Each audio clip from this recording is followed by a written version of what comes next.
Hello dear students, welcome back to my channel Physics SPC CBSE board exam paper 2024 का एक question. The fission properties of 94 plutonium 239 are very similar to those of 92 uranium 235. How much energy in mega electron volt या million electron volt is released if all the atoms in 1 gram, ये भी include कर लो, 1 gram of pure 94 plutonium 239 undergoes fission, the average energy release per fission is 180 mega electron volt. ये हमें given है. पर fission का मतलब है एक एटम के फिजन होने से जो एनर्जी रिलीज होती है वो 180 मेगा इलेक्ट्रॉन वोल्ट होती है. तो 1 ग्राम पीयू में जितने एटम्स हैं वो सबका फिजन हो जाए तो कितनी एनर्जी रिलीज होगी. तो हमें बस केवल क्या पता करना है कि अगर हमारे पास एक सब्सटेंस है ये पीयू का, इसका मास है 1 ग्राम, तो इसमें कितने नंबर ऑफ एटम हैं वो अगर हम पता कर ले तो एक एटम में इतनी एनर्जी रिलीज होती है. तो 1 ग्राम में जितने भी एटम होंगे उन सबका फिजन होने से कितनी एनर्जी रिलीज होगी ये पूछ रहा है. तो नंबर ऑफ एटम पता कर ले. और नंबर ऑफ एटम कैसे निकालते हैं, आपको गाड्रो नंबर कंसेप्ट से. तो नंबर ऑफ मोल्स कंसेप्ट कह दो, number of atom in 1 mole of any substance, किसी भी सब्सटेंस के 1 मोल में. अब यहां पे एनी सब्सटेंस ना कह के नहीं, पीयू कह दो. पीयू सब्सटेंस जो होते हैं 6.023 10 की पावर 23 एटम होते हैं भाई. अब किसी भी सब्सटेंस का 1 मोल, जैसे 1 मोल यहाँ पे ये कितना है 239 और यहाँ ये कितना है 94, इसके ग्राम के बराबर होता है. 239 ग्राम के बराबर होता है. जैसे कार्बन होता 6C12, तो इसका 1 मोल 12 ग्राम के बराबर होता है ना, तो 12 ग्राम के बराबर. ऐसे ही ये 1 मोल इतने ग्राम के बराबर है. तो हर एक सब्सटेंस का 1 मोल अलग ग्राम के बराबर होता है.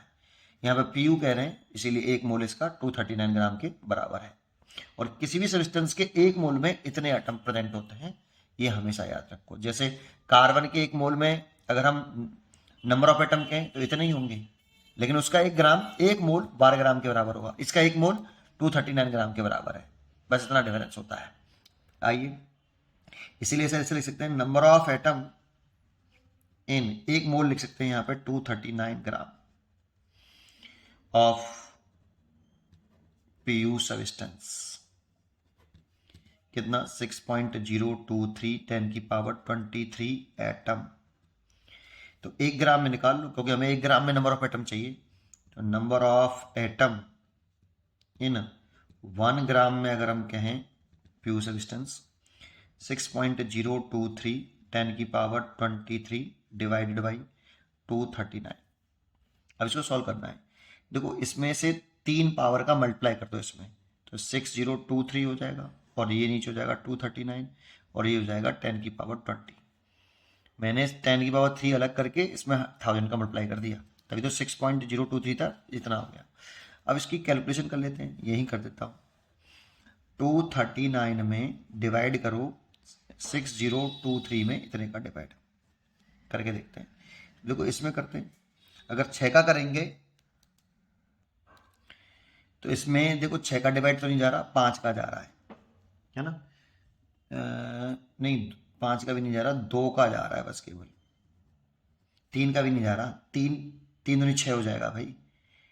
ठीक है, तो 2 का जा रहा, 2 का डिवाइड कर लो तो ये हो गया 18, कैरी 1 और 6 1 7 और 1 4, 4 7 8. इसमें से घटा लो, 12 में से 8 गए तो 4 और 9 में से 7 गए तो 2 और 5 में से 4 गए तो 1, 124 बचा.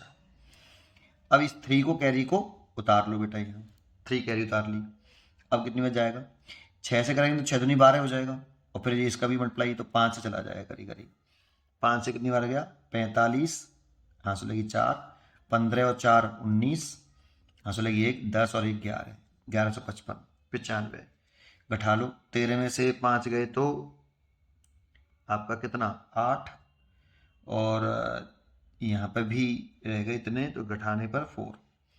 ठीक है, अब पॉइंट लगा लो भाई, डिवाइड तो जाएगा नहीं अब, तो फिर एक पॉइंट लगा के 0 डालो, 0 बढ़ाई तो अब कितनी बार चला जाएगा, लगभग 2 के बराबर। देखो ये 478 था, तो 478, फिर उतार लो कैरी, फिर कितना बचेगा 2 बचा, फिर 0 बढ़ाएंगे एक, अब भी 0 नहीं जाने तो फिर 0 बढ़ा लेंगे, तो चलो ठीक है, इतना आ गया करीब करीब, तो अप्रोक्सीमेट आ गया 25.2 और 10 की पावर 22। इतने एटम हो गए बेटा, इतने एटम। अब इतने एटम आ गए हमारे, अब हमें निकालना है total energy release. Total energy released is released in 1 gram of PU। तो एक एटम के फिजन से इतने, और इतने एटम है 1 ग्राम में बेटा, तो 180 का मल्टीप्लाई कर दो बस 252.10 की पावर 20 में।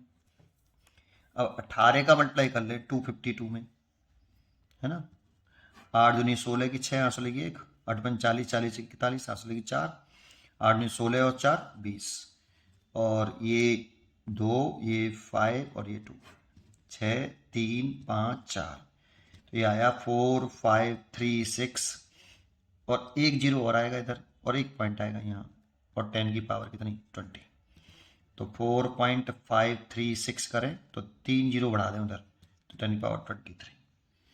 इतना मेगा इलेक्ट्रॉन वोल्ट आएगा, इतना मेगा इलेक्ट्रॉन वोल्ट आ रहा है। पढ़ते रहिए और खुश रहिए। ये 1 ग्राम में पूछा है, एनसीईआरटी में क्वेश्चन है उसमें 1 किलोग्राम में पूछा है, ये ध्यान रखना। एनसीईआरटी में भी ये क्वेश्चन है, वहाँ पे 1 किलोग्राम में पूछा है और यहाँ पर 1 ग्राम में पूछा है, ये ध्यान रखना, इसलिए आंसर में थोड़ा सा डिफरेंस हो सकता है। पढ़ते रहिए और खुश रहिए।